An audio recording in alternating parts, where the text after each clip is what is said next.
अस्सलामुअलैकुम। कुछ लोगों का ख्याल है कि सच को डेकोरेट और कवर अप करके छुपाया जा सकता है, लेकिन वक्त जैसे जैसे गुजरता है सच क्या है ज़ाहिर होता है और जो झूठ होता है वो मिट जाता है। ये अल्फाज हैं इस्माइल हनिया के। इस वीडियो में हम बात करेंगे कि इस्माइल हनिया कौन थे और वो कैसे हमास के लीडर बने। इस्माइल हनिया 1962 में गज़ा के शती रेफ्यूजी कैंप में पैदा हुए। इस्माइल हनिया के पेरेंट्स ने अस्कलान से भागकर गज़ा में पनाह ली। अस्कलान अब एश्केलॉन के नाम से जाना जाता है। इस्माइल हनिया ने अपनी सेकेंडरी एजुकेशन गज़ा के अल अज़हर इंस्टीट्यूट से शुरू की और उसके बाद गज़ा की इस्लामिक यूनिवर्सिटी से अरबिक लिटरेचर की डिग्री कंप्लीट की। 1985 में यूनिवर्सिटी के दौरान ही उन्होंने इस्लामिक स्टूडेंट ग्रुप को ज्वाइन कर लिया, जो कि ऑलरेडी हमास के साथ लिंक था। इसराइल के फ़लस्तीन पर कब्ज़े के ख़िलाफ़ एक प्रोटेस्ट में हिस्सा लेने की वजह से इसराइल ने हमास हनिया को 25 साल की उम्र में 18 दिन के लिए जेल में डाल दिया। एक साल का अरसा गुजरने के बाद ही 1988 में उन्हें दोबारा जेल में डाल दिया गया और उसके बाद फिर 1989 में उन्हें 3 साल के लिए जेल में दोबारा रखा गया।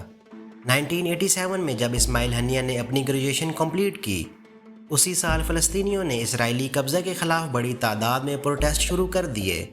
इसमें बॉयकॉट्स, टैक्स न देना, स्ट्राइक्स वगैरह शामिल थीं। इस तहरीक को इंतिफादा का नाम दिया गया, जिसका मतलब है कि अपराइजिंग, उठ खड़ा होना, और हमास इसी तहरीक के दौरान वजूद में आई। जेल से रिहाई के बाद ही इसराइल ने इस्माइल हनिया और उनके साथ बाकी बहुत सारे फ़लस्तीनी लीडर्स और एक्टिविस्ट को जनूबी लेबनान में डिपोर्ट कर दिया, जहां उन्होंने तकरीबन 1 साल का अरसा गुजारा। इस दौरान मीडिया की गैर मामूली कवरेज की वजह से पूरी दुनिया में उनकी एक रेपुटेशन बन गई। 1993 में इसराइल और फ़लस्तीन के दरमियान एक अमन माहिदा तय पाया, जिसका नाम ओल्सो एकॉर्ड्स था। इसके तय पाने के बाद इस्माइल हनिया दोबारा गज़ा में वापस आ गए और इस्लामिक यूनिवर्सिटी के डीन अपॉइंट कर दिए गए। लेट शेख अहमद यासीन, जो कि हमास के को फाउंडर थे, उनके असिस्टेंट होने की वजह से इस्माइल हनिया बहुत जल्द ही तंजीम के हायर रैंक्स में पहुंच गए।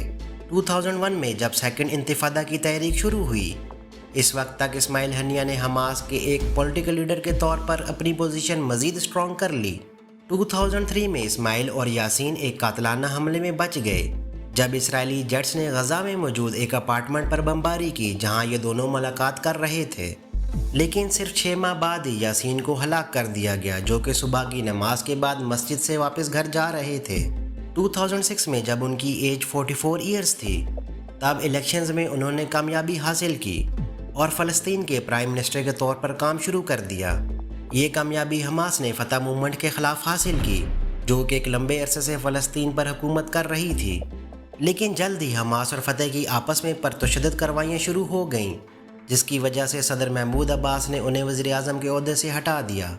2018 में अमेरिका के प्रेसिडेंट डोनाल्ड ट्रंप ने इस्माइल हनिया को टेररिस्ट करार दे दिया, जिसकी वजह से उन पर सफरी पाबंदियों के साथ साथ उनके एसेट्स भी मुंजमद कर दिए गए।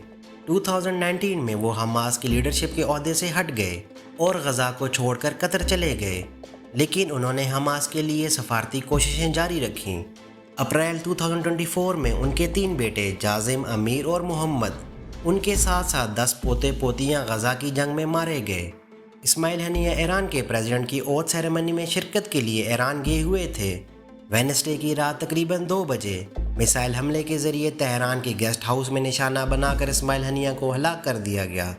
इस हमले का ज़िम्मेदार इसराइल को ठहराया जा रहा है और ईरान ने बदला लेने का कहा है, लेकिन ईरान के लिए ये बहुत ज़्यादा एम्बैरेसमेंट की बात है कि ईरान की सरजमीन पर उन पर हमला करके उन्हें शहीद कर दिया गया। इस्माइल हनिया की शहादत की वजह से हमास और फ़लस्तीनियों के साथ साथ बहुत से मुसलमान गम और रंज में मुब्तला हैं। लेकिन याद रखें कि किसी एक फ़र्द के जाने की वजह से ऐसी तहरीक रुका नहीं करती। उम्मीद है कि आपको मेरी वीडियो पसंद आई होगी। आपके देखने का बहुत शुक्रिया। अपना ख्याल रखें। अल्लाह हाफिज़।